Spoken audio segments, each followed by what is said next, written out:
Hi hello days வணக்கம், எல்லாம் எப்படி இருக்கீங்க? நான் அழகு இன்டர்நேஷனல் பியூட்டி ட்ரைனிங் அகாடமிலேருந்து நான் உங்கள் ஜெயந்தி சிங்கம் பேசுகிறேன். ஃபஸ்ட் டே கிளாஸ் நம்ம இன்ஸ்டியூட்லேருந்து நம்ம ஃப்ரீ கோர்ஸ் கிளாஸ் கொடுக்க போகிறோம்.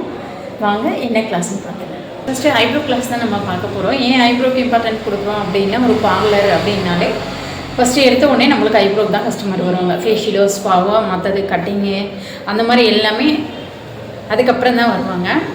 ஃபஸ்ட்டு எடுத்தோடனே ஹைப்ரோ நல்லா பண்ணுவீங்களா, ஹைப்ரோ பண்ணுவீங்களா அப்படி தான் கேட்பாங்க. அதனால தான் எல்லா பார்லர்லையுமே நம்ம ஹைப்ரோக்கு இம்பார்ட்டன்ட் கொடுக்குறோம். தேவையான பொருள் என்னென்னு பார்க்கலாம். First mirror, gel,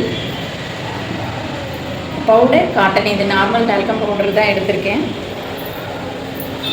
scissor, brush, cotton, 40 number, organic thread. Okay, இப்போ தேவையான பொருள் பார்த்துட்டோம்.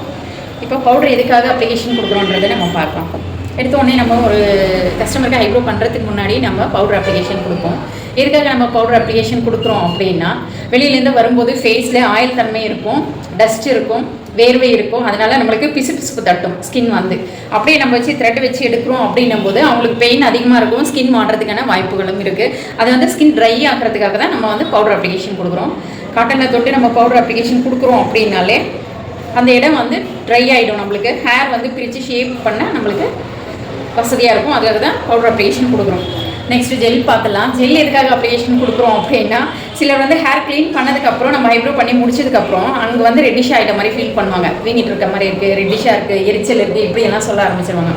இந்த ஜெல் போட்டு நம்ம மசாஜ் கொடுக்கும்போது அது எல்லாமே நார்மல் ஸ்கின்னாக பண்ணி கொடுத்துருவோம். நம்மளுக்கு ரெட்டிஷாக இருந்தாலும் நார்மல் ஸ்கின் ஆகிடும், எரிச்சல் இல்லாமல் சில்னஸை கொடுக்கும் இந்த ஜெல். அதுக்காக இந்த ஜெல் வச்சு நம்ம 2 டைப் மசாஜ் கொடுக்க போகிறோம். இந்த ப்ரஷோட நேம் ஹேண்ட்லர் ப்ரஷ்.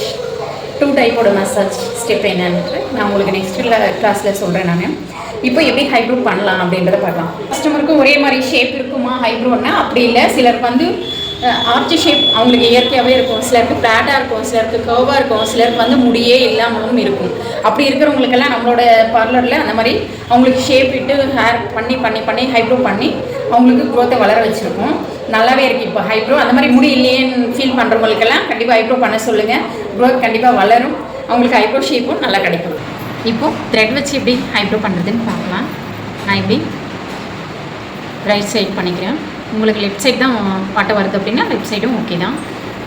ஆனால் இப்படி ட்ரீப்பாக இருக்கணும், இழுத்தாக வராமல் நல்லா பல்லில் படிச்சுக்கணும். ஃபஸ்ட்டு 1 2 3 4 5 6 டைம் நான் சுற்றிருக்கேன். இப்போ இந்த பக்கம் வந்து இப்படி கம்ப்ளீட்டாக வருது, எனக்கு இந்த பக்கம் சரியாக பிடிக்க வரலை அப்படின்னா இப்படி ஃபிங்கர்ஸ் வச்சு இப்படி ஒரு 2 சுற்று சுற்றிங்க. இப்போது 3 பக்கமும் நம்ம டைட்டாக பிடிச்சிருக்கோம்.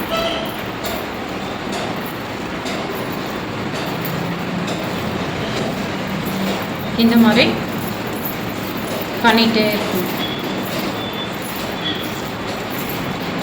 இப்போது நான் விட்டுறேன். சிக்கல் இல்லாமல் இருக்குது பாருங்கள். விட்டால் இந்த மாதிரி சிக்கல் இல்லாமல் இருக்கணும். மறுபடியும் 1 2 3 4 5 6 சுற்றிருக்கேன். 5 to 6 வரைக்கும் சுற்றுறது ஓகே தான். ஏன்னா 7 போட்டுக்கலாம். 7 சுற்றும் சுற்றுறது.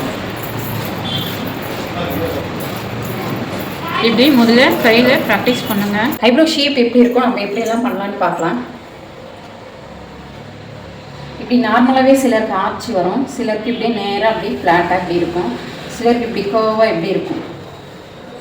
அவங்கவுங்க ஃபேஸ்க்கு ஏற்ற மாதிரி தான் நம்ம ஹைப்ரோ ஷேப் இருக்கும். அதுக்கேற்ற மாதிரி தான் நம்ம ஹைப்ரோ பண்ண ஆரம்பிக்கணும். இப்போ இது வந்து நம்ம ஷேப் கொடுக்குறத தான் நான் போட்டிருக்கேன். இப்போ க்ரோத் வந்து இப்படி எல்லாமே கீழே தான் நம்மளுக்கு நிறைய இருக்கும், மேலே வந்து அவ்வளோ இருக்காது.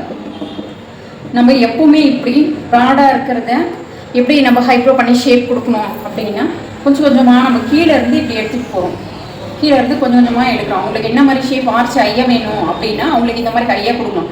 இல்லை எனக்கு ஐயா வேணும், ஃப்ளாட்டாக வேணும் அப்படின்னா மேலே எடுக்கும்போது நம்ம கொஞ்சம் இப்படி ஷேப் வந்து அந்த ஆர்ச்சியை அந்த கொஞ்சமாக எடுத்துடணும்.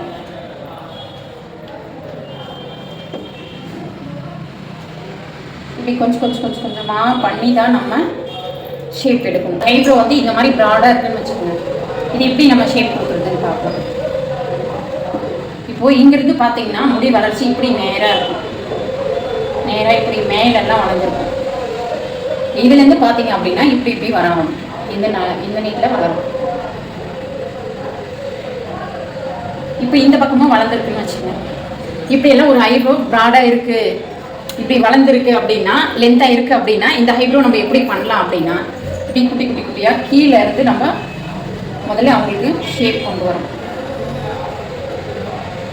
கீழே இருந்து கொஞ்சம் கொஞ்சமாக எடுத்து இப்படி ஒரு ஷேப்பை நம்ம கொண்டு வரோம். இப்போ இந்த ஹேர் எப்படி மேலே எடுக்கிறது அப்படின்னா, இப்போ மேலே க்ரோத் வந்து அவ்வளோ இருக்காது, கொஞ்சமாக தான் இருக்கும். இப்போ இந்த மேலே இருக்கிற க்ரோத் வந்து எப்படி எடுக்கிறதுன்னா, அப்படியே நான்லாம் பார்த்தீங்கன்னா இப்படி எடுத்துகிட்டு தான் அதுக்கப்புறம் தான் கட் பண்ணுவேன். சப்போஸ் உங்களுக்கு இங்கே எடுக்க பயமாக இருக்குது, இந்த க்ரோத் வந்துருமோன்னு பயமாக இருக்குது அப்படின்னா நீங்கள் என்ன பண்ணணும், கொஞ்சமாக கட் பண்ணிக்கணும். இப்படி கொஞ்சமாக கட் பண்ணிவிட்டு அதுக்கப்புறம் மேலே ஷேப் நம்ம இப்படி கொடுத்துட்டு அதுக்கப்புறம் வேணுன்னா இன்னும் கொஞ்சம் லெவல் பண்ணிக்கலாம். கரெக்டாக இப்படி பண்ணிட்டீங்க அப்படின்னா சரியாக போயிடும். இப்போ இந்த க்ரோத் இப்படி வளர்ந்துருக்குன்னு வச்சுங்க, இது எப்படி பண்ணுவீங்க? க்ரோத்தோட வேர் வந்து இங்கே இருக்குது, வேர் காலில் வந்து இங்கே இருக்குன்னா, ஆனால் இப்படி லென்த்தாக சிலருக்கு வளர்ந்துருக்கும். அப்படி பார்க்குறோம் அப்படின்னும் போது, அப்படி வளர்ந்துருக்குன்னும் போது நம்ம என்ன பண்ணோம், கொஞ்சம் கொஞ்சமாக இப்படி கட் பண்ணணும். நம்ம எடுத்த உடனே வேர் பகுதி வரைக்கும் இப்படி பண்ணிட்டோம் அப்படின்னா இந்த ப்ரூவத்துக்கும் இந்த ப்ரூவத்துக்கும் இருக்கிற கேப் ஆனது அதிகமாகிடும். இந்த ப்ரூவத்துக்கும் இந்த ப்ரூவத்துக்கும் இருக்கிற கேப் வந்து அதிகமாகிடுச்சு அப்படின்னா நல்லா இருக்காது பார்க்க. அதனால நம்ம வேர்க்கால்கள் எங்கே இருக்குன்றது முக்கியம் இல்லை, இந்த ப்ரூவத்துக்கும் இந்த ப்ரூவத்துக்கும் சென்டராக எந்த அளவுக்கு கேப் வேணும் உங்களுக்குன்னு வர கிளைண்ட்டை கேட்டுட்டு அதுக்கப்புறம் நம்ம அதுக்கு ஏற்ற மாதிரி கொஞ்சமாக கட் பண்ணாலே போதுமானது. நான் எப்படி ஹைப்ரோ பண்ணுவேன் அப்படின்னு கேட்டிங்க அப்படின்னா, நான் எல்லாருக்குமே காட்டன் வச்சு வந்து பவுடர் அப்ளிகேஷன் கொடுக்க மாட்டேன். ஏன்னா இந்த காட்டன் வந்து தொடர்ந்து நம்ம அடுத்தடுத்து எல்லாருக்குமே யூஸ் பண்ண முடியாது. அவங்க ஸ்கின்ல வந்து ஏதாவது அலர்ஜி இருந்தாலோ இல்லை ட்ராண்ட்ரஃப் இருந்தாலோ அது இன்னொரு கிளைண்ட்டுக்கு எஃபெக்ட் ஆகிறதுக்கான வாய்ப்பு இருக்குது. அதனால நான் இந்த மாதிரி காட்டன் வச்சு கொடுக்க மாட்டேன். இந்த மாதிரி டிஷ்யூ எடுத்துப்பேன். டிஷ்யூ வந்து ஒரு பெரிய கிளாத்தாக தான் வரும். இது வந்து நான் சின்ன கிளாத்தாக்கி ஒரு டப்பாவில் அரேஞ்ச் பண்ணி வச்சுப்பேன். இந்த மாதிரி சின்ன சின்ன பீஸாக இந்த பீஸ் எடுத்து நான் பவுடர் தொட்டு அவங்களுக்கு ஹைப்ரோ மேலே அப்ளிகேஷன் கொடுத்துருவேன். அப்ளிகேஷன் கொடுத்துட்டு இந்த கிளாத்தை நான் அவங்களுக்கு கொடுத்துருவேன். ஏன்னா ஹைப்ரோ பண்ணி முடிச்சதுக்கப்புறம் நம்ம ஜெல் அப்ளிகேஷன் கொடுப்போம். கிளைண்ட்டுக்கிட்ட கொடுக்குறோம் அப்படின்னா ஹைப்ரோ பண்ணதுக்கப்புறம் அவங்களோட ஃபேஸில் பார்த்திங்க அப்படின்னா நிறைய முடிகள் வந்து உதிர்ந்துருக்கும். ஜெல் அப்ளிகேஷன் கொடுத்ததுக்கப்புறம் இந்த இடம் எப்படி இருக்கும், லைட்டாக பிசு பிசுப்பு தன்மையோடு இருக்கும். இப்படி அவங்க வெளியே போக விரும்ப மாட்டாங்க. அதனால் நம்ம இந்த கிளாத் கொடுத்தோம் அப்படின்னா அந்த ஹேர் எல்லாம் ரிமூவ் பண்ணிவிட்டு அவங்களுக்கு அந்த ஜெல்லெல்லாம் தொடச்சிட்டு க்ளீனாக வெளியே போகும்போது ரொம்ப சந்தோஷமாக வெளியே போவாங்க. நம்மளும் நீட்டாக மெயின்டைன் பண்ணுறோன்ற மாதிரி நம்மளுக்கும் ஒரு நல்ல பேர் கிடைக்கும். அதனால் நான் இப்படி தான் மெயின்டைன் பண்ணுவேன். என்னோட ட்ரிக்ஸ் பிடிச்சிருந்தா நீங்களும் மெயின்டைன் பண்ணுங்கள். சேனல் சப்ஸ்கிரைப் பண்ணி சப்போர்ட் பண்ணுங்களையே. தேங்க்யூ. இந்த கிளாஸ் எந்தளவுக்கு உங்களுக்கு பிடிச்சிருக்கு, இன்னும் என்ன நான் தெளிவாக உங்களுக்கு புரிகிற மாதிரி சொல்லிக் கொடுக்கணும் அப்படின்னு நீங்கள் எனக்கு கமெண்ட் பண்ணுங்களையே. தேங்க்யூ.